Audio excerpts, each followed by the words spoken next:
Welcome to the last breakfast. Please enjoy the video. In this video, I will explain how to set up your bubble humidifier.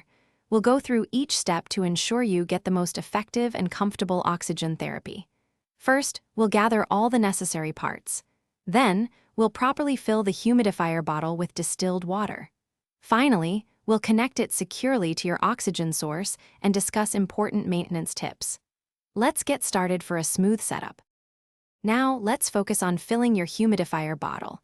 It's crucial to use only distilled water to prevent mineral buildup and ensure clean air. Locate the maximum fill line, usually a clear marking on the bottle's side, and carefully pour in the water up to that point. Do not overfill, as this could allow water to enter your oxygen tubing, which we definitely want to avoid. This step is simple but very important. With the humidifier filled, it's time to connect it to your oxygen source. First, securely screw the humidifier bottle onto the oxygen concentrator's outlet port. Make sure it's hand-tight to create a good seal and prevent any oxygen from leaking out. Next, attach one end of your oxygen tubing to the humidifier's outlet and the other end to your nasal cannula or mask. Double-check all connections for a snug fit.